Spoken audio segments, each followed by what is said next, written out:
Hello everyone, welcome to only IAS. Last lecture में हमने biotechnology वाले यूनिट को अच्छे तरीके से पढ़ के ख़त्म कर दिया है। आज से हम नेक्स्ट यूनिट डिफेंस टेक्नोलॉजी के बारे में बात करेंगे। सबसे पहले डिफेंस टेक्नोलॉजी को मैं स्टार्ट करूं, उससे पहले मैं चाहता हूं कि आपके मन में ना एक बड़ा फ्रेमवर्क तैयार हो। बड़ा फ्रेमवर्क का क्या मतलब है कि आखिरकार हम इस डिफेंस के अंदर में क्या क्या चीज़ें रखते हैं, क्या क्या चीज़ें पढ़ते हैं, किस पर्सपेक्टिव में उनको कैटेगराइज करके हम चलें तो हमारे अंदर एक ब्रॉडर फ्रेमवर्क बन जाए इस डिफेंस टेक्नोलॉजी का। क्योंकि डिफेंस टेक्नोलॉजी बहुत कंफ्यूजिंग होता है, उसमें बहुत सारी चीज़ें होती हैं जो कि बिल्कुल एक दूसरे से सिमिलर होती हैं। तो इसीलिए उस बेसिक की बात करेंगे। आज हम डिफेंस टेक्नोलॉजी की बात नहीं कर रहे हैं, आज हम डिफेंस के बेसिक की बात कर रहे हैं। डिफेंस टेक्नोलॉजी तो हम नेक्स्ट लेक्चर से पढ़ेंगे, ठीक है। आज हम डिफेंस के बारे में पढ़ते हैं। और सबसे पहला कंफ्यूजन मैं आपको दूर कर देता हूं कि बहुत ज्यादा बच्चों को कंफ्यूजन होती है कि डिफेंस की स्पेलिंग में एस होता है कि सी होता है। देखो, दोनों ही सही हैं, दोनों सेम पर्पज से यूज होते हैं। क्या है कि हम ब्रिटिश इंग्लिश फॉलो करते हैं तो इसीलिए मोस्ट ऑफ द टाइम हम इसको सी लिखते हैं, लेकिन अमेरिका में इसको एस लिखते हैं। दोनों ही सही हैं, दोनों के मीनिंग बिल्कुल सेम है। आपका जो मन मर्जी है वो लिख सकते हो, कोई भी गलत नहीं है। ओके, यहां पर अच्छा एक एग्जांपल देना चाहूंगा मैं आपको डिफेंस को शुरू करने से लिए। मान लो कि आपका अपना खुद का घर है, उस घर को आप प्रोटेक्ट करना चाहते हो। इस घर को प्रोटेक्ट करने के लिए मान लो, अब ये इतना आड़ा तिरछा घर तो आपका नहीं होगा, लेकिन जैसा भी घर है इसको प्रोटेक्ट करने के लिए आप क्या कर सकते हो। मान लो कि आपका ये जो घर है, इस घर के बिल्कुल डोर पर आपने सबसे पहला काम किया कि एक कैमरा लगा दिया कि कोई भी दिक्कत हो तो हम एटलीस्ट उस कैमरे से उसको देख सकते हैं। कोई भी घटना होती है अगर, तो अपने घर को सेफ रखने के लिए हम सबसे पहले एक सर्वेलांस के तौर पे कि हाँ भाई, या निगरानी के रखने के तौर पर हमने एक कैमरा रख दिया। हो सकता है कि इस कैमरा के अलावा हम एक चौकीदार भी रख दें, है ना। चौकीदार क्या करेगा? चौकीदार हमारे घर में किसी भी चोर को अटैक करने से रोकेगा। मतलब कि चौकीदार का काम है प्रोटेक्शन करने का, ठीक है। और जो हमारा कैमरा है वो है हमारा सर्वेलेंस। ये दो चीज हो गया। अब सोचो कि इन केस चोर ने चोरी करने के लिए धावा बोल ही दिया हो, तो आपके पास आपके घर के अंदर एक अटैक सिस्टम होना चाहिए कि नहीं होना चाहिए, कि अगर मान लो किसी चोर अंदर घुस ही गया है तो उस चोर के ऊपर हम अटैक कर दें। इसके लिए मान लो हो सकता है कि आपके लाइसेंस वाली बंदूकें होनी चाहिए, गन होनी चाहिए, जिससे कि डिटरेंस भी क्रिएट हो। तो ये जो दो तीन चीजों की जरूरत है वो किसी भी चीज को सेफ रखने के लिए चाहिए ही होता है। अब सोचो कि ये घर की जगह अगर हमारा बड़ा सा देश इंडिया आ जाए तो इंडिया को भी सेफ रखना है हमें। अब इसको सेफ रखने के लिए हमें इन्हीं कुछ चीजों की जरूरत पड़ेगी, और ये सब कुछ मिला के हमारा अटैक सिस्टम, हमारा सर्वेलांस सिस्टम, हमारा प्रोटेक्शन सिस्टम बनता है डिफेंस सिस्टम, ठीक है। डिफेंस सिस्टम को अगर मैं ब्रॉडली क्लासिफाई करूं आपके लिए, तो इसको हम लोग 4 पार्ट्स में तोड़ सकते हैं, और यही हमारा अप्रोच भी होना चाहिए जिसके बेसिस पर हम डिफेंस को पढ़ेंगे। सबसे पहला, हमारे लिए कुछ प्रोटेक्शन करने की चीजें होनी चाहिए। प्रोटेक्शन मतलब सेफ गार्डिंग, वो जो कि हमारी हिफाजत कर सके, ठीक है। दूसरा, इन केस अगर बाहर से किसी ने अटैक कर दिया, दुश्मन देश ने हमला कर दिया है, या फिर कोई इंसर्जेंसी हुई है, तो उस केस में अगर हमें रिटेलिएट करने की जरूरत पड़े तो हमारे पास एक अटैक मैकेनिज्म होना चाहिए। इसके अंदर बहुत सारे हमारे पास मिसाइल्स, वॉरशिप्स या फिर फ्रिगेट, रॉकेट, ये सारी चीजें होनी चाहिए। फिर आता है सर्वेलांस। सर्वेलांस की जरूरत क्यों पड़ती है? सर्वेलांस मतलब होता है निगरानी रखना। क्या होता है कि जब हम अपने घर में एक कैमरा लगाते हैं तो ऑब्वियसली बात है, इतने बड़े देश में तो हम सर्वेलांस रखेंगे ना कि कौन हमारे देश में इंटरेस्टेड है। हो सकता है कि कोई दुश्मन देश हो जो कि अटैक करने की सोच रहा हो, तो इसके चलते बहुत बड़े बड़े इक्विपमेंट्स लगते हैं सर्वेलांस के लिए, जो कि हमारे देश के बॉर्डर्स को या फिर बॉर्डर्स की निगरानी करते हैं। और चौथा होता है प्रोडक्शन हाउस। देखो, यूं तो हम क्या कर सकते हैं, डिफेंस का जो भी टेक्नोलॉजी है या फिर जो भी इक्विपमेंट है, जो भी मशीनरीज है, उनको हम लोग किसी बाहर देश से भी ले सकते हैं। और इंडिया तो फिलहाल सेकेंड लार्जेस्ट इंपोर्टर है इन डिफेंस टेक्नोलॉजीज और डिफेंस इक्विपमेंट्स का। लेकिन फिर भी एक अपने घर के अंदर या फिर अपने देश के अंदर एक प्रोडक्शन हाउस होना चाहिए जो कि इस डिफेंस में यूज आने वाले सभी टेक्नोलॉजी, सभी इक्विपमेंट को मैन्युफैक्चर कर सके अपने देश के लिए। क्योंकि दूसरे देश के अगर हम लोग कुछ भी चीजें लेते हैं, जैसे अभी ट्रम्प साहब आए थे तो डील साइन हो गई कि चलो हम लोग हेलीकॉप्टर्स लेंगे उनसे, अपाचे लेंगे, रोमियो हेलीकॉप्टर्स लेंगे, तो ये तो उनके देश के टेक्नोलॉजीज हैं जो कि हम लेते हैं। हालांकि बहुत सारे इंटरनेशनल एग्रीमेंट्स होते हैं जिसके चलते इंटरनेशनली हम प्राइवेसी ब्रीच नहीं करते हैं किसी भी कंट्री की। मान लो कि वो हेलीकॉप्टर आता है तो उस हेलीकॉप्टर में से कोई टेक्नोलॉजी नहीं होगी जिससे कि वो इंडिया के ऑपरेशंस पर ट्रैक रख सके। लेकिन ये तो इंटरनेशनल एग्रीमेंट्स की बात होती है। लेकिन कहीं ना कहीं पीछे पीछे हम आजकल के टेक्नोलॉजिकल एडवांसमेंट को पूरी तरीके से जान नहीं पाए। हो सकता है कि अमेरिका हमसे 10 हाथ आगे हो इस चीज में और कुछ ऐसा इंटरफेरेंस वो क्रिएट करे जिससे वो इंफॉर्मेशन भी इंडिया की बटोर ले और हेलीकॉप्टर भी बेच ले। हो सकता है ना ऐसा, एक डर तो हमेशा बना रहता है। तो इसके लिए अपने घर के अंदर एक प्रोडक्शन हाउस का होना बड़ा जरूरी है। और इस प्रोडक्शन हाउस का सबसे बड़ा प्लेयर हमारे यहां पर है DRDO, ठीक, defence research and development organisation.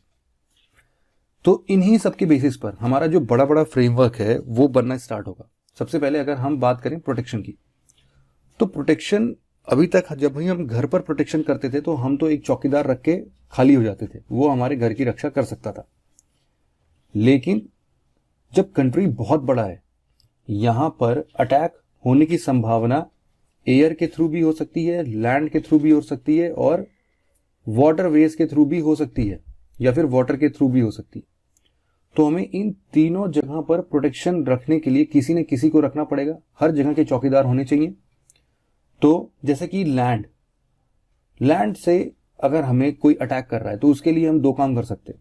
या तो अपने आर्मी पर्सनल्स के ऊपर डिपेंडेंट हो सकते हैं कि वो बिल्कुल अच्छे तरीके से सेफगार्ड करेंगे हमारे नेशन के बॉर्डर को, या फिर इनके अलावा मतलब इनके एडिशन में हम स्मार्ट बॉर्डर फेंसिंग भी करेंगे, जिसके चलते क्या होगा कि कोई भी घुसपैठी हमारे देश में घुसने से पहले इस स्मार्ट बॉर्डर फेंसिंग को क्रॉस करेगा और हम यहीं पर उसको डिटेक्ट कर लेंगे। प्रोटेक्शन हुआ कि नहीं हुआ। दूसरा एयर के लिए आप देखो बोल सकते हो कि हमारे कंट्री में बहुत सारे ऐसे रडार सिस्टम बने हुए हैं जो कि टाइम टू टाइम या फिर 24/7 हमारे हमारे कंट्री को प्रोटेक्ट करते हैं। कोई भी स्मार्ट बॉर्डर फेंसिंग हो या फिर कोई भी एयर से, मान लो कोई एक विमान जो कि बड़े छुप के हमारे कंट्री में इंटर करना चाहता है, इन सबको परसीव करने का मतलब हमारे टेरिटरी में वो कोई भी हो, मतलब हमारे जमीन के ऊपर से हवा में भी अगर कोई भी पक्षी आता है, कोई भी पक्षी तो चलो छोटा हो गया, उतना ट्रैक नहीं रखते हैं या फिर रखते होंगे, उसको कुछ करते नहीं है, लेकिन अगर कोई भी जहाज या फिर कोई भी एयरक्राफ्ट अगर हमारे कंट्री में बिना परमिशन इंटर करता है तो डेफिनेटली ये रडार सिस्टम होता है उसको प्रोटेक्ट करने के लिए। दूसरा, वाटरवेज में अगर हम बात करें तो हमारे पास बहुत बड़े बड़े INS शिप्स हैं, इंडियन नेवल शिप्स, और इनके अलावा कोस्टल गार्ड्स होते हैं जो कि हमारे 7500 किलोमीटर लंबे कोस्टल एरियाज को गार्ड करते हैं। इनके अलावा कुछ सबमरीन्स होती हैं। सबमरीन्स एक्चुअल में देखोगे ना तो वो मल्टीपर्पज काम के लिए यूज होती हैं। सबमरीन्स प्रोटेक्शन में भी काम आएंगी, डिफेंस में भी काम आएंगी, मतलब अटैक में भी काम आएंगी, सर्वेलेंस में भी काम आएंगी।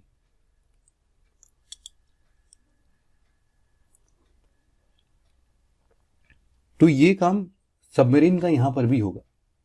तो ये सारे जो भी होंगे ना, ये लोग क्या करेंगे, हमें प्रोटेक्शन देंगे। सबमरीन्स की अगर हमने बात की है तो सबमरीन्स देखो कुछ कुछ चीजें हो सकती हैं यहाँ पर।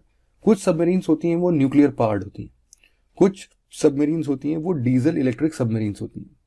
देखो डीजल इलेक्ट्रिक सबमरीन्स में अपने हिसाब से थोड़ी लिमिटेशंस हैं, जैसे कि मान लो कि उसको साल 2 साल 3 साल के लिए पानी के अंदर जाना हुआ तो थोड़ी मुश्किल होगी, क्योंकि कितना डीजल ये लोग अपने साथ रख के जाएंगे।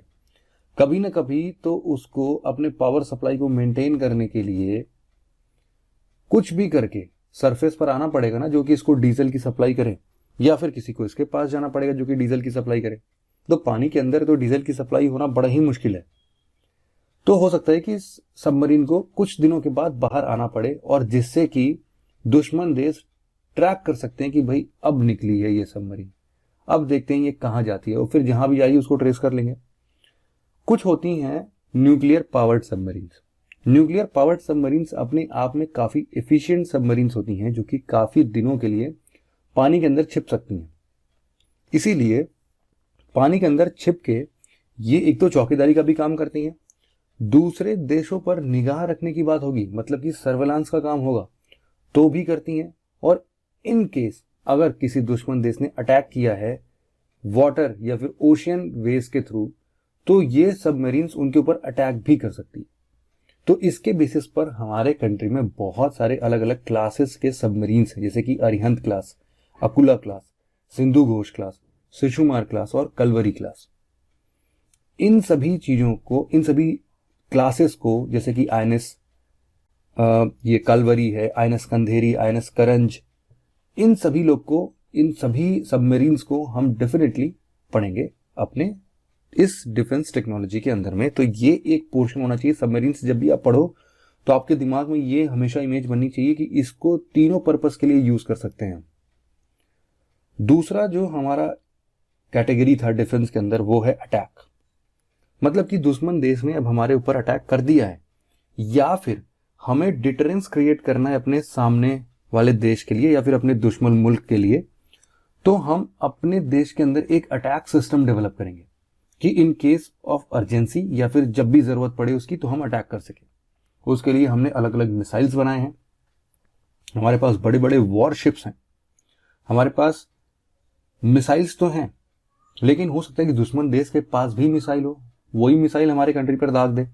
तो उन मिसाइल्स को इंटरसेप्ट करना, उनको हवा में ही डिस्ट्रॉय करने के लिए हमें मिसाइल डिफेंस सिस्टम की भी जरूरत पड़ती है। तो मिसाइल डिफेंस सिस्टम की जरूरत पड़ गई। इसके बाद कुछ होते हैं फ्रिगेट शिप्स। इसके बाद हमारे पास कुछ रॉकेट लॉन्चर्स होनी चाहिए। रॉकेट लॉन्चर जैसे कि अपने यहां पर पिनाका है, पिनाका की बात अभी हम करेंगे आगे आने वाले लेक्चर्स में। इसके अलावा हमारे पास कुछ लड़ाई के दौरान, मान लो वॉर छिड़ गई है, दो कंट्रीज में लड़ाई हो रही है, जैसे कि कारगिल युद्ध है, तो इस टाइम पर हमें कुछ आर्मामेंट्स की जरूरत होगी, कुछ तोप की जरूरत होगी, टैंक्स की जरूरत होगी। और दूसरा सबसे इंपॉर्टेंट चीज जो है अटैक वाले सिस्टम में, कि हमें ट्रांसपोर्टर की जरूरत होगी। ट्रांसपोर्टर मतलब ऐसे हेलीकॉप्टर्स की जरूरत होगी जो कि चीजों को मूव कर सके, मतलब जिसकी जो जरूरत जहां पर हो उसको वहां पर पहुंचा दिया जाए। तो इन ट्रांसपोर्टर्स की भी बहुत जरूरत पड़ती है। ये हो गया हमारा पूरा मैकेनिज्म्स अटैक का। अब इस अटैक में जितनी भी हमने बात की है, थोड़ा थोड़ा सा बेसिक्स जानते हुए अगर हम इनकी बात करें, तो जो भी जरूरत है आज के टाइम पर और आज के क्लास में, वो होगा मिसाइल डिफेंस सिस्टम के अंदर में हमारे पास देखो दो तरीके की मिसाइल्स होती हैं। एक होती है बैलिस्टिक मिसाइल और एक होती है क्रूज मिसाइल। बैलिस्टिक और क्रूज में अंतर इतना सा है कि बैलिस्टिक मिसाइल को अगर हमने एक बार फायर किया तो वो ग्रेविटी के अंदर में यूजुअली बिल्कुल पैराबोलिक पाथ में जाती है और जहां पर भी उसको अटैक करना होता है वो अटैक कर देती है। बैलिस्टिक मिसाइल को हम लोग वहां पर यूज करते हैं जहां पर एक बड़ा टारगेट होता है। मान लो कि हमें किसी शहर को ध्वस्त करना है, या फिर किसी आर्मी, स्टेशनड आर्मी है किसी पड़ोसी मुल्क या फिर दुश्मन मुल्क की, उसके ऊपर धावा बोलना है, तो हमने बैलिस्टिक मिसाइल उसके ऊपर छोड़ दिया। ये शुरुआती टाइम पर केवल एक बार यहां से यहां तक के लिए मान लो इसको गाइड करना पड़ेगा, उसके बाद ये अपना यूजुअल पाथ लेगी और पैराबोलिक पाथ से लेके ये टारगेट को हिट कर देगी। ये भी काफी प्रिसाइसली टारगेट को हिट करती है और प्री डिटरमाइंड टारगेट होना चाहिए। मतलब इसीलिए मैं बोल रहा हूं कि किसी स्टेशनड आर्मी या फिर किसी सिटी पर धावा बोलना है तो उस तरीके से बैलिस्टिक मिसाइल काम आता है। और जब हम बात कर रहे हैं कि ये किसी सिटी को ध्वस्त करने की कैपेबिलिटी रखता है, तो ऑब्वियस सी बात है कि इसके पास वॉर हेड्स ले जाने की क्षमता बहुत ज्यादा होगी। वॉर हेड मतलब क्या होता है पता है? वॉर हेड मतलब समझ लो कोई भी एक्सप्लोजिव। ये वॉर हेड किसी नॉर्मल एक्सप्लोजिव्स भी हो सकते हैं, न्यूक्लियर एक्सप्लोजिव्स भी हो सकते हैं, कुछ भी हो सकते हैं। तो ये वॉरहेड ले जाने की क्षमता इसकी जो होती है वो काफी ज्यादा होती है, तभी तो पूरे पूरे शहर को ध्वस्त करने की कैपेबिलिटी रखता ही है। क्रूज मिसाइल्स की अगर बात करोगे तो क्रूज मिसाइल्स जो होते हैं ना, वो एकदम ऊपर हवा में उड़ के नहीं जाते हैं, वो ना जमीन के नीचे नीचे उड़ते हैं। ये कुछ इस तरीके से जब हम क्रूज मिसाइल्स पढ़ेंगे तो हम देखेंगे कि देखो ये क्या करते हैं ना, सबसे पहले ऊपर तक जाते हैं, फिर सबसे पहले वर्टिकल जाते हैं ना, ये वर्टिकल जाएंगे और फिर इसके बाद बेंड होंगे, फिर लगभग लगभग बहुत ज्यादा ऊपर की बात नहीं है, मुश्किल से 100 मीटर 200 मीटर तक भी ये उड़ सकते हैं। तो ये एटमॉस्फेयर के नीचे नीचे जाते हैं, मतलब एटमॉस्फेयर के अंदर, और इस तरीके से ये ट्रेजेक्टरी में आते हैं और जहां पर भी टारगेट होता है उसके नीचे आके गिर जाते हैं। तो यहां पर जो पूरा सिस्टम है ना, इसको आप मैन्यूवर कर सकते हो। मैन्यूवर कर सकते हो मतलब इसको आप, जैसे हम लोग ड्रोन उड़ाते हैं ना, समझ लो कि आप ऐसे ही इस क्रूज मिसाइल्स को गाइड कर सकते हो हर जगह हर पल। अब इससे फायदा ये होता है कि मान लो हमने 200-300 किलोमीटर दूर पे टारगेट एक्वायर किया और उस पर क्रूज मिसाइल दाग दी, या फिर मान लो शुरुआती तौर पे हमने बैलिस्टिक मिसाइल दाग दी थी। तो बैलिस्टिक मिसाइल दाग दी, उसके बाद जो हमारा टारगेट है वो मूव कर गया। फिर क्या करेंगे, क्योंकि वहां पहुंचने में 2-4 मिनट 5 मिनट 10 मिनट लगेगा ना। अब उसके चलते अब सोचो अब क्या किया जाएगा। तो अब यहां पर बात करेंगे क्रूज मिसाइल्स की। क्रूज मिसाइल्स चूंकि हम इसको गाइड कर सकते हैं, जिधर जिधर टारगेट जाता है उसको हम लॉक करने की फैसिलिटीज भी यहां पर होती है कि हम क्रूज मिसाइल्स को टारगेट के ऊपर लॉक कर दें। जहां जहां टारगेट मूव करेगा ये हिट तो उस टारगेट को ही करेगा। इसने एक बार मतलब जिद्दी है, ठान लिया कि उस टारगेट पे हिट करना है तो करना है, वो कहीं पर भी चला जाए। ऐसा होता है क्रूज मिसाइल। अब क्रूज मिसाइल और बैलिस्टिक मिसाइल में क्रूज मिसाइल का फायदा ये होता है कि इसको इंटरसेप्ट करना बहुत देर में पता चलता है। जैसे कि मान लो कि यहां पर ये कोई पड़ोसी मुल्क है, दुश्मन देश है, और यहां पर इन्होंने अपना रडार सिस्टम लगा रखा है कि कोई भी मिसाइल उड़ते हुए अगर हमारे कंट्री में आएगी तो हम उसको पहले ही डिटेक्ट कर लेंगे। ये रहा इनका बॉर्डर, ठीक। अब सोचो कि इस तरीके से देखा जाए तो जब इसको हमने अपने ही देश से उड़ान भरा तो यहीं पर इसको ट्रैक कर लिया इन्होंने, क्योंकि ये रडार जो है वो इस तरीके से काम कर रहा था, तो यहीं पर ट्रैक कर लिया, इनको पता चल गया। हो सकता है कि इनके पास ये मिसाइल डिफेंस सिस्टम भी हो, तो इन्होंने अपने तरफ से भी कोई एक वॉरहेड छोड़ दिया और यहां पर दोनों ध्वस्त हों और ये अपने देश में ही गिर जाए। तो ऐसी पॉसिबिलिटीज हैं। लेकिन क्रूज मिसाइल्स के साथ ऐसा नहीं है। क्रूज मिसाइल्स जब तक उनको डिटेक्ट होगा तब तक उनके देश में पहुंच चुका होगा। क्यों?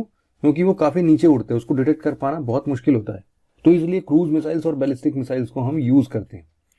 तो इसके बारे में भी हम पढ़ेंगे, क्रूज मिसाइल्स बैलिस्टिक मिसाइल्स क्या होते हैं, कितने टाइप्स के होते हैं यहां पर। अच्छा, हर लेक्चर में ना हम डिफेंस सिस्टम में ये बहुत पढ़ते हैं कि इसका मैक नंबर क्या है। मैक नंबर, ये मैक नंबर क्या होता है पता है? ये इसकी स्पीड बताता है। मिसाइल की स्पीड मैक नंबर में मेजर की जाती है। और ये मैक नंबर किसके बराबर होता है? देखो, मैक नंबर बराबर होता है स्पीड ऑफ साउंड से। मतलब कि जो ध्वनि की आवाज है उसके हिसाब से ये मैक नंबर डिसाइड होता है। तो अगर मान लो कि ये कोई भी मिसाइल हम अगर छोड़ रहे हैं, एयरक्राफ्ट छोड़ रहे हैं, अगर इनकी स्पीड साउंड की स्पीड से कम है तो इनका जो भी मैक नंबर होगा वो 1 से कम होगा, और इस बेसिस पर उनको सबसोनिक मिसाइल, सबसोनिक एयरक्राफ्ट ऐसा कुछ बोलेंगे।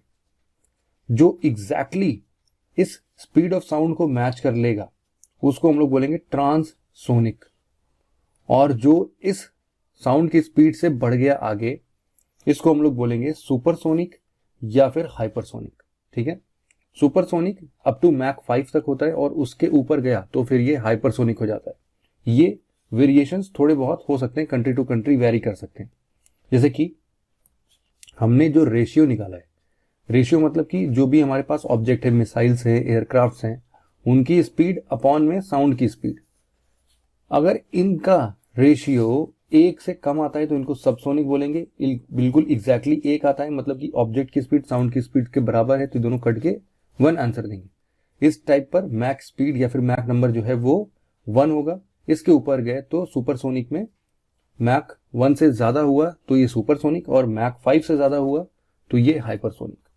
इतनी बात समझ में आ गई? मैक नंबर आगे कभी भी जिक्र होगा इसका, तो आप इसको अच्छी तरीके से समझना। देखो, दो तो हमने बेसिक मेजर क्लासिफिकेशन किए थे मिसाइल्स की, लेकिन मिसाइल्स को क्लासिफाई करने के और भी बहुत सारे तरीके हो सकते हैं। जैसे कि टाइप में तो हमने देखा कि क्रूज मिसाइल्स और बैलिस्टिक मिसाइल्स हैं। क्रूज मिसाइल में भी subsonic, supersonic, hypersonic. Ballistic missile में शॉर्ट रेंज है, मीडियम रेंज है, इंटरमीडिएट रेंज है। तो इवन रेंज के बेसिस पर भी तो हम इनको क्लासिफाई कर सकते हैं। देखो, ये लिखा हुआ है, कुछ ऐसे मिसाइल्स होते हैं जो कि शॉर्ट रेंज के होते हैं, वो 300 से 1000 किलोमीटर की दूरी पर टारगेट को मार सकते हैं। फिर मीडियम रेंज होते हैं, मीडियम रेंज 1000 से 3-3500 किलोमीटर होते हैं। फिर इंटरमीडिएट रेंज आता है 3,500 से 5,000। फिर आता है inter continental ballistic missiles. Inter continental मतलब एक कॉन्टिनेंट को पार करके, मतलब आप अगर इंडिया में हो तो एशिया के बाहर वाले देशों में, मतलब कि यूरोपियन कंट्रीज को टारगेट कर सकते हो, इवन अमेरिका को टारगेट कर सकते हो। तो इस तरीके से अलग अलग रेंज के कैपेसिटीज की वजह से इनको हम लोग इस बेसिस पर भी क्लासिफाई कर सकते हैं। दूसरा वॉरहेड। वॉरहेड का क्या मतलब है, कौन सा ये एक्सप्लोजिव्स अपने साथ लेके जा रहे हैं। तो एक तो अपना कन्वेंशनल होगा, कन्वेंशनल एक्सप्लोजिव्स होंगे। दूसरा स्ट्रेटेजिक वॉरहेड्स होते हैं, जिसके अंदर हो सकता है कि न्यूक्लियर वॉरहेड हो सकता है कि रेडियो एक्टिव वॉरहेड हो। तो इस तरीके से भी वॉरहेड्स बनते हैं। लॉन्च मोड हो सकता है। लॉन्च मोड में हम देखेंगे कि ये सरफेस टू सरफेस है, या फिर सरफेस टू एयर है, या फिर सरफेस टू सी है, एयर टू एयर है, air to surface, sea to sea, sea to surface, या फिर एंटी टैंक मिसाइल्स होती हैं। एंटी टैंक मिसाइल जैसे अपने यहां पर कौन सा है, नाग, इसके बारे में भी हम पढ़ेंगे। फिर देखो कुछ गाइडेंस सिस्टम के ऊपर होता है, जैसे कि मैं आपको बता रहा था कि हम उसको हर एक पल गाइड कर सकते हैं या फिर वो ग्रेविटी के अगेंस्ट में फॉल करेगा। तो इतना डिफिकल्ट वाला तो हम इतने डिटेल में नहीं जाएंगे। फिर प्रोपल्शन सिस्टम। देखो प्रोपल्शन सिस्टम मिसाइल्स की लिक्विड प्रोपल्शन हो सकता है, सॉलिड प्रोपल्शन हो सकता है, या फिर जो हमने 3 इंजन पढ़े थे ना सैटेलाइट वाले चैप्टर्स में, रामजेट, स्क्रैमजेट और क्रायोजेनिक, उन इंजन को भी हम यूज कर सकते हैं प्रोपल्शन मैकेनिज्म्स में। तो ये मिसाइल्स की बात हो गई। इनके अलावा देखो हमारे पास कुछ एयरक्राफ्ट, मतलब जो ट्रांसपोर्टर्स की हम बात कर रहे थे, उनमें से बहुत सारे हेलीकॉप्टर्स हैं, जैसे कि ध्रुव है, कुछ एयरक्राफ्ट जैसे कि तेजस है, कुछ एरियल व्हीकल्स जैसे कि निशांत, रुस्तम, कुछ ड्रोन भी हैं हमारे पास। लक्ष्य जो है समझ लो, ड्रोन सिस्टम जो होते हैं वो भी हमारे सर्विलेंस में भी काम आएंगे। फिर न्यूक्लियर कैपेबल एयरक्राफ्ट भी हैं हमारे पास, सुखोई, मिराज, मिग और राफेल पे पता ही कितना बड़ा बवाल चल रहा है इस टाइम। सर्विलेंस की अगर हम बात करें तो सर्विलांस मतलब क्या, निगरानी रखना पड़ोसी देश पे, पड़ोसी मुल्क पे, दुश्मन मुल्क पे, या फिर पूरे दुनिया के जो भी आपके प्रोबेबल दुश्मन हो सकते हैं, या फिर कोई भी आपके देश में इंटरेस्टेड है, तो उनके ऊपर भी आपको निगरानी रखनी पड़ेगी उल्टे। तो उसके लिए होता है सर्विलांस सिस्टम। तो सर्विलांस में हमने ऑलरेडी ये पढ़ लिया है कि सैटेलाइट्स जो होते हैं वो ऊपर से ही सब जगह पर, हमने देखा था ना, रिकनाइसेंस सैटेलाइट्स होते थे। तो रिकनाइसेंस सैटेलाइट्स जो भी हैं वो मिलिट्री पर्पज से यूज होते थे। इसके अलावा सर्विलांस सिस्टम में हमारे पास एक रडार वार्निंग सिस्टम होना चाहिए। रडार वार्निंग सिस्टम मतलब क्या, कि हम दूसरे देश में क्या गतिविधियां हो रही हैं उसको भी रडार के बेसिस पर हम लोग ट्रैक कर रहे हैं। फिर कुछ होते हैं पेट्रोल वेसल्स। पेट्रोल वेसल्स जो होते हैं वो मान लो कोस्टल एरियाज में चल रहे हैं, ये पूरे ओशन में घूम घूम के छानबीन करते रहते हैं, निगरानी रखते रहते हैं कि कुछ दिक्कत ना हो। पेट्रोल वेसल्स जो हैं वो प्रोटेक्शन की बेसिस पर भी काम आते हैं, मतलब चौकीदारी का काम भी करते हैं। कोस्ट गार्ड शिप्स भी सेम यही बात है कि सर्वेलांस और प्रोटेक्शन दोनों का काम करेगी। कोस्ट गार्ड शिप्स जो होती हैं वो भी ओशन या फिर इधर मतलब कोस्टल एरियाज में ही होती हैं। फिर आता है हमारे पास नेत्र। नेत्र जो है समझ लो कि पहला इंडिया का indigenously developed airborne early warning and control system है। अब इसके बेसिस पर मतलब इसको नेत्र को हम लोग क्या बोलते हैं, हम कि हमारे पास है आई कहां पर, आई इन द स्काई। तो ये नेत्र है। नेत्र के बारे में भी अभी हम आने वाले लेक्चर्स में अच्छे से पढ़ लेंगे। फिर आता है प्रोडक्शन हाउस में देखो क्या है कि हमारे पास जो मेन प्रोडक्शन सेंटर है मिनिस्ट्री ऑफ डिफेंस के अंदर में वो है DRDO, जिसके अंतर्गत बहुत सारे प्रोजेक्ट्स चलते हैं। प्रोजेक्ट 15B, प्रोजेक्ट 28, प्रोजेक्ट 75, अलग अलग सबमरीन क्लास के शिप्स को बनाना, या फिर ये देखते हैं हम गाइडेड मिसाइल डेवलपमेंट प्रोग्राम, ये APJ अब्दुल कलाम के द्वारा स्टार्ट किया गया एक बहुत ही सक्सेसफुल मिसाइल डेवलपमेंट प्रोग्राम है, integrated guided missile development programme. अब यहां पर integrated guided missile development programme के अंदर क्या क्या बनाने की बात हुई थी, तो इसमें हमारे पास 5 चीजें हैं, पृथ्वी, आकाश, नाग, त्रिशूल और अग्नि। ठीक, नाग जो है वो एक एंटी टैंक मिसाइल है जो कि फायर एंड फॉरगेट प्रिंसिपल पर वर्क करता है। एंटी टैंक मिसाइल मतलब है कि दुश्मन के जो भी टैंक्स होते हैं, वो बॉर्डर वाला टैंक जो याद होगा ना आपको, बॉर्डर मूवी में आपने देखा था,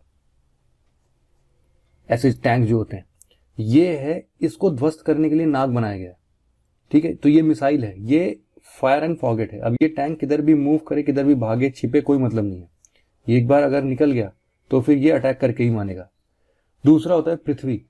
पृथ्वी जो है वो surface to surface short range ballistic missile है। अब बैलिस्टिक मिसाइल है तो आपको ये एकदम से समझ में आना चाहिए कि भाई पृथ्वी जो है ये यूं उड़ के ग्रेविटी के बाद में फिर ऐसे गिरेगा। फिर आकाश, आकाश जो है वो medium range surface to air missile है।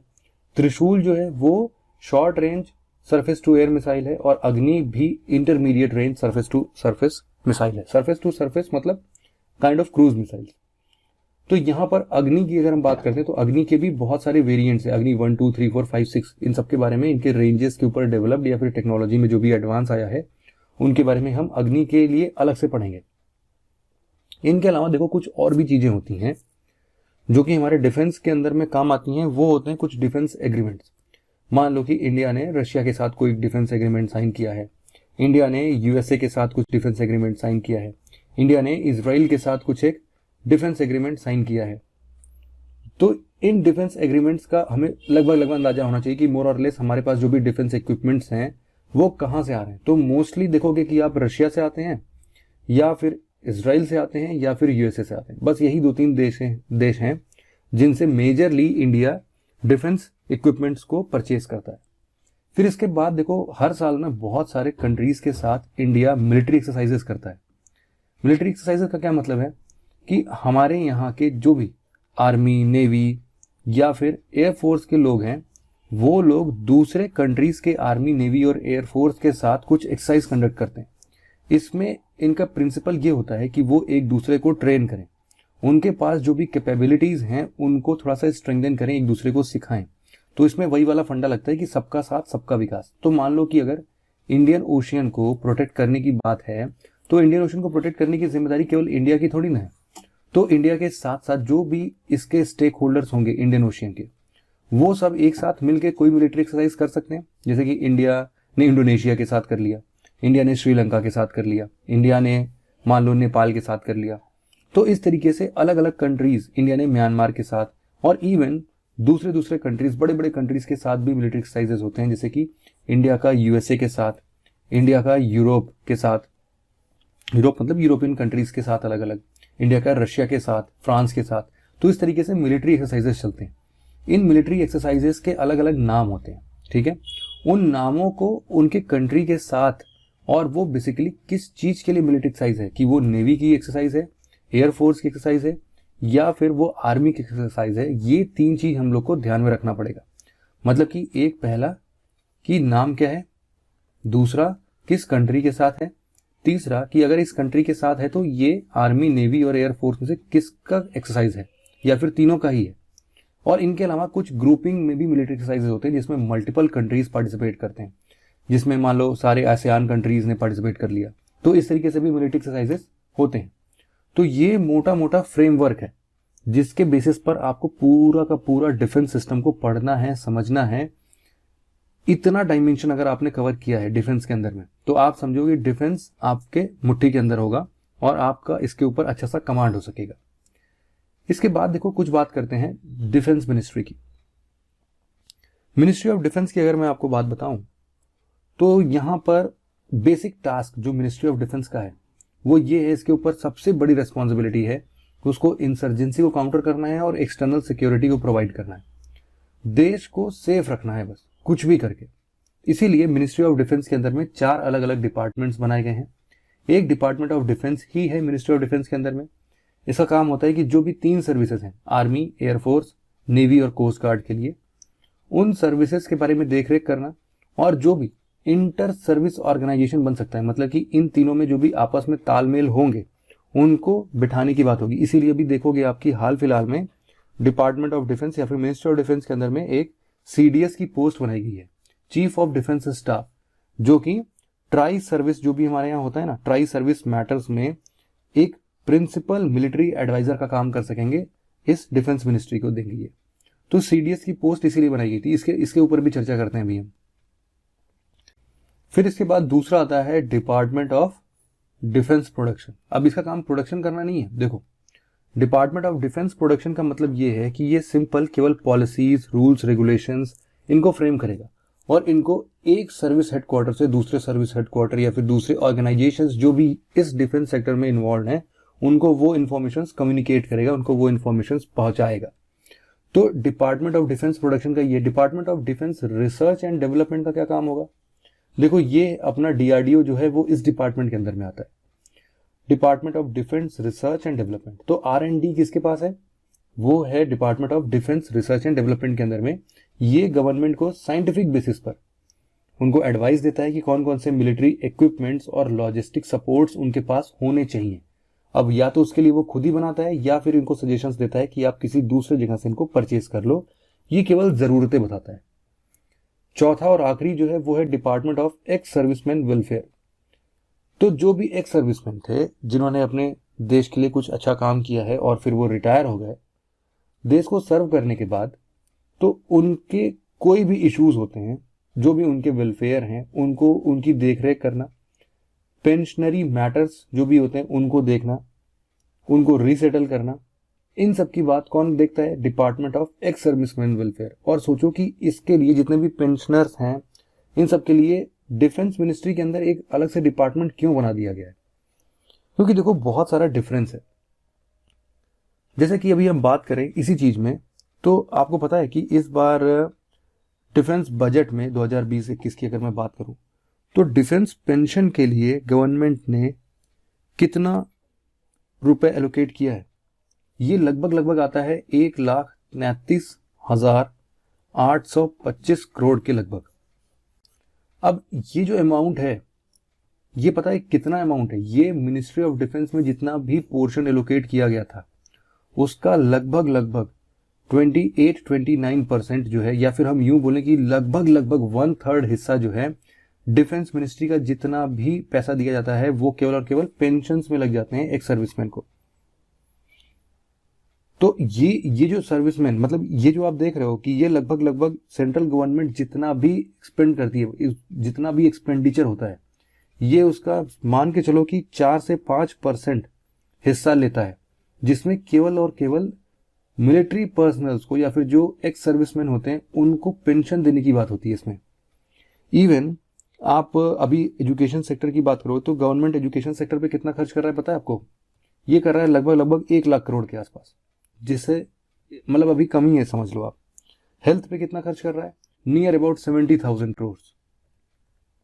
तो आप देखोगे कि इन सब पे खर्च करना ज्यादा जरूरी है, लेकिन इन पे ज्यादा खर्च हो रहा है। वो क्यों है? देखो क्या होता है कि मिलिट्री पर्सनल्स और जो हमारे नॉर्मल सर्विस मिलिट्री पर्सनल्स होते हैं, मतलब कि वो जो कि मिलिट्री पेंशनर्स हैं, जो कि पेंशन पर जी रहे हैं, और दूसरे होते हैं जो कि सर्विस कर रहे हैं। तो पेंशनर और सर्विसमैन की मिलिट्री पर्पज से अगर बात करें तो ये रेशियो काफी खतरनाक है। ये है 1.7:1 का रेशियो। मतलब कि लगभग जितने सर्विसमैन नहीं है उतना लगभग उनसे 1.7 टाइम्स, मतलब कि लगभग डबल तो पेंशनर्स हैं। तो उन पेंशनर्स को पैसे देने पड़ते हैं। जबकि हम अगर सिविल सर्विसेज की बात करते हैं तो इसमें सिविल पेंशनर्स कितने होते हैं और सिविल वर्किंग पर्सन कितने होते हैं, इनके बीच का रेशियो जो होता है वो लगभग 0.56/1 होता है। तो ये उनके आधे हैं कि पेंशनर सिविल फील्ड में तो आपको बहुत कम मिलेंगे, आधे ही मिलेंगे मुश्किल से, लेकिन यहां पर डिफेंस में या फिर एक्स सर्विसमैन की बात करेंगे तो वहां पर डबल हो जाता है। इसीलिए ये खर्चा काफी ज्यादा है। अब इसके सोल्यूशन की अगर बात करोगे आप ना, तो सोल्यूशन भी कुछ खास मिल नहीं पाएगा। आप एक शॉर्ट टर्म सोल्यूशन दे सकते हो कि इनकी रिटायरमेंट जो होती है बहुत जल्दी हो जाती है, तो इनके रिटायरमेंट को कॉप अप करने के लिए आप इनकी सर्विस एज बढ़ा सकते हो कि चलो अभी तक आप अगर मान लो 15 साल वर्क करते थे तो अब इसको 20 साल कर देते हैं। लेकिन आप खुद ही समझो कि जिस हिसाब से अपने देश में अनएम्प्लॉयमेंट का रेट इतना तेजी से भाग रहा है, क्या ये करना जो नए अभी यंगस्टर्स हैं, यूथ हैं, उनके लिए सही होगा क्या? नहीं। तो इसीलिए बहुत ही कॉम्प्लेक्स सिचुएशन बन चुका है। इसका एक सोल्यूशन जो कि मुश्किल भी है और थोड़ा कठिन भी है वो ये है कि इन सभी चीजों की भरपाई करनी है तो इंडिया को डबल डिजिट रेट से ग्रो करना ही पड़ेगा। तो ग्रोथ रेट इंडिया का डबल डिजिट होना ही चाहिए कुछ भी करके, तभी जाके ये सारी चीजों को हम लोग कॉप अप कर सकते हैं, वरना कहीं ना कहीं कॉम्प्रोमाइज करना पड़ेगा, जैसे कि हेल्थ है, एजुकेशन है, इन सब जगह पर। तो ये मोटा मोटा आइडिया मिल गया आपको मिनिस्ट्री ऑफ डिफेंस का कैसे काम करता है, क्या करता है। फिर जो भी हम ऑर्गेनाइजेशन की बात करते हैं प्रोडक्शन वाली, उसमें से सबसे इंपॉर्टेंट है डीआरडीओ, और इसके बारे में हम लोग इस पूरे डिफेंस के यूनिट में डिस्कस करेंगे। तो हम क्यों ना एक बार शुरुआत में डिस्कस कर लें कि डीआरडीओ क्या होता है, उसके बाद कभी हमें दोहराने की जरूरत नहीं पड़ेगी। तो हम केवल डीआरडीओ का नाम लेंगे और बाकी इमेज आपके दिमाग के पीछे फ्लैश हो जाएगा। डीआरडीओ मतलब क्या है, समझो कि बेसिक जो डिफेंस सर्विस के अंदर में जो भी इक्विपमेंट्स लगते हैं, जो भी वेपन सिस्टम्स लगते हैं, जो भी सेंसर्स होते हैं, state of the art platforms बनते हैं, उन सब जगहों को, उन सब चीजों को, उन सब इक्विपमेंट टेक्नोलॉजीज को डेवलप करने का काम डीआरडीओ करता है, defence research and development organisation. ये जो भी सर्विसेज होती हैं इनको टेक्नोलॉजिकल सॉल्यूशंस प्रोवाइड करता है। जो भी ट्रूप्स हैं उनको कैसे प्रमोट करना है, उनकी कैसी एफिशिएंसी को इंक्रीज करना है, इफेक्टिवनेस को कॉम्बैट करने के लिए, सब चीज को आप समझो कि डीआरडीओ ही देखता है। इसके अलावा आप देखोगे कि मैन पावर क्वालिटी को इंप्रूव करने की बात हो या फिर इंडिजीनियस टेक्नोलॉजी बिल्ड करने की बात हो, तो इन सब का एक स्ट्रॉन्ग बेस बना रहा है DRDO. Department of defence research and development के अंदर में काम करता है, जैसा कि हमने डिस्कस किया। लेकिन इसके अलावा और भी बहुत सारे ऑर्गेनाइजेशन है जो कि वर्क करते हैं साथ ही साथ इसके। तो डिफेंस प्रोडक्शन में केवल और केवल डीआरडीओ नहीं, बल्कि डीआरडीओ का साथ देने के लिए और भी डिफेंस प्रोडक्शन हाउसेज हैं, जैसे कि हिंदुस्तान एरोनॉटिक्स लिमिटेड। ये क्या करता है कि मान लो जो भी मेन जो भी इक्विपमेंट्स उस मान लो कि किसी मिसाइल में लगने हैं, तो इस मिसाइल का डिजाइन, डेवलपमेंट, मैन्युफैक्चर, रिपेयर, ये सब जो भी चीजें होती हैं वो डीआरडीओ नहीं करता है, वो दे देता है हिंदुस्तान एरोनॉटिक्स लिमिटेड को कि ये आप देख लो।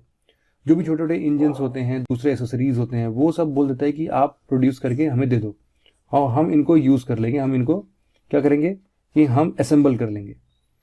तो यहां पर आप देखोगे कि डिफेंस प्रोडक्शन में जो HAL है, जो अभी हाल फिलहाल में एक एडवांस लाइट हेलीकॉप्टर बना है, वो ध्रुव, उसका नाम है ध्रुव। तो ये लाइट कॉम्बैट हेलीकॉप्टर जो है वो HAL ने ही बनाया है, हिंदुस्तान एरोनॉटिक्स लिमिटेड ने। तो Hindustan aeronautics limited basically electronic चीजों की सप्लाई करता है, आप इतना समझो। सॉरी, ये एरोनॉटिक्स लिमिटेड है, तो ये बेसिकली हेलीकॉप्टर्स, इंजन्स और एयरक्राफ्ट्स के डिजाइन, डेवलपमेंट, मैन्युफैक्चर की बात करता है। इलेक्ट्रॉनिक्स की सप्लाई तो BEL करता है, ये रहा भारत इलेक्ट्रॉनिक्स लिमिटेड। मेन काम ही यही है कि डिफेंस सर्विसेज में जितने भी इलेक्ट्रॉनिक्स इक्विपमेंट लगते हैं, इलेक्ट्रॉनिक इक्विपमेंट के जो अलग अलग कंपोनेंट्स होते हैं, उनको डिजाइन करना, डेवलप करना, मैन्युफैक्चर करना, इन सबका काम कौन देखता है? Bharat electronics limited, BEL। ठीक, इसके अलावा एक तीसरा ऑर्गेनाइजेशन भी है जिसको हम लोग माजगो डॉक लिमिटेड के नाम से जानते हैं। महाराष्ट्र में स्थित ये माजगो डॉक लिमिटेड एक प्रीमियम डिफेंस शिपयार्ड है। यहाँ पर शिप्स बनते हैं, वॉर शिप्स, सबमरीन, या फिर कोई मिसाइल बोट्स पर लगाने हैं, वहां पर कोई डिस्ट्रॉयर लगाना है, तो इन सबको कहाँ बनाया जाता है? माजगो डॉक लिमिटेड में। तो जितने भी अभी 75 प्रोजेक्ट 75, प्रोजेक्ट 28, ये सारी चीजें चल रही हैं, तो इसमें से प्रोजेक्ट 75 जो है स्कॉर्पियन क्लास सबमरीन्स को बना रहा है, वो माजगांव डॉक लिमिटेड में ही है। और इवन इस 3 बड़े ऑर्गेनाइजेशन के अलावा भी और भी बड़े ऑर्गेनाइजेशन हैं, जैसे कि Bharat Earth Movers Limited, Goa Shipyard Limited, Bharat Dynamics Limited. ये लोग भी डीआरडीओ का सपोर्ट करते हैं डिफेंस इक्विपमेंट्स को बनाने में। तो ये एक ओवरऑल क्लासिफिकेशन था जिसको आपको पता होना चाहिए, मतलब ओवरऑल इतना पता होना चाहिए। जो सीडीएस की भी मैं बात कर रहा था, उसमें आप ये समझो कि सीडीएस की जो पोस्ट होती है, मतलब चीफ ऑफ डिफेंस स्टाफ, जो कि अभी पहले चीफ ऑफ डिफेंस स्टाफ कौन बने हमारे यहाँ? ये हैं जनरल बिपिन रावत। इतना पता होगा आपको, वो तिरछी टोपी वाले। तो जनरल बिपिन रावत, इनका मेन मकसद, इनका मेन काम यही है कि ये मिलिट्री एडवाइजर है, प्रिंसिपल मिलिट्री एडवाइजर है डिफेंस मिनिस्ट्री के सभी तीनों सर्विस मैटर्स में। लेकिन क्या इनके आने से, सीडीएस की पोस्ट आने से, जो 3 चीफ्स हैं अलग अलग डिफेंस सर्विसेज के, आर्मी, नेवी और एयरफोर्स के, क्या उनकी कैपेसिटी में कोई फर्क पड़ा? देखो, वो अपने अपने हिसाब से अपने अपने पोर्शंस में कमांड रखेंगे आज भी, और इसीलिए सीडीएस की पोस्ट इनसे ऊपर, चलो एक तरीके से बोल सकते हो, लेकिन बहुत सारी चीजें जो कि ये इंडिपेंडेंटली मिनिस्ट्री ऑफ डिफेंस को ये सलाह मशवरा देते हैं, एडवाइस करते हैं। ये भी जैसे ये करते हैं वैसे ये भी करते हैं, इनकी बात भी सुनी जाएगी। तो ऐसा नहीं है कि इनको पहले सीडीएस से सिफारिश लगानी पड़ेगी फिर सीडीएस कुछ काम कर रहा है, ऐसा नहीं है। ये हायरार्की में नहीं है। आप समझो कोई मोर और लेस अभी एक इक्वल फेस देने की कोशिश की है, और सीडीएस की पोस्ट बनाने के लिए बेसिक मकसद ये था कि हम इन तीनों फोर्सेस या फिर तीनों सर्विसेज में आपस में हम इंटीग्रेशन ला सके। क्योंकि कारगिल युद्ध में देखो प्रॉब्लम हुई थी। कारगिल में क्या हुआ था कि इन सब लोग के बीच में ना वो जो एक इंटरेक्शन लेवल होता है वो नहीं था। एयरफोर्स कुछ अलग ही काम कर रही है, नेवी का तो वहां पर रोल ही नहीं था मानो। तो जो आर्मी है वो अलग काम कर रही है, एयरफोर्स अलग काम कर रही है, इन दोनों के बीच में कोई बातचीत ही नहीं है। इन सबको दूर करने के लिए ऐसे कुछ सीडीएस की पोस्ट बनाई गई है। यहां पर देखो ये लोग सीडीएस जो भी होगा, चीफ डिफेंस स्टाफ मतलब कि बिपिन रावत, वो तीनों सर्विस ऑर्गेनाइजेशन को एडमिनिस्टर तो कर सकते हैं, लेकिन इन तीनों सर्विसेज के चीफ के पास ये पावर होती है कि वो मिलिट्री कमांड कौन देगा, ये चीफ ही देंगे। ऐसा नहीं है कि सीडीएस इन तीनों का मालिक हो गया है और ये जो कमांड देगा तो ये जितने भी इनके मिलिट्री पर्सनल हैं वो सीडीएस के कहने पर मूव कर जाए, नहीं। जब तक इनके सर्विस का चीफ नहीं बोलेगा तब तक ये लोग कुछ नहीं करेंगे। तो अभी भी इनका दबदबा जो है वो बना हुआ है। एक केवल सेक्शन है जहां पर सीडीएस को थोड़ा सा ज्यादा पावर दिया गया है, वो ये है कि मान लो अभी तक कमांड, एजेंसीज, ऑर्गेनाइजेशन जो भी तीनों सर्विस से रिलेटेड है, अगर वो साइबर और स्पेस से रिलेटेड हो जाए तब जाके सीडीएस के पास अल्टीमेट पावर आता है कि वो ना केवल इन सर्विस को एडमिनिस्टर कर सकता है बल्कि इन सर्विसेज के लिए कमांड भी दे सकता है। ठीक, तो ये सीडीएस की पोस्ट थी।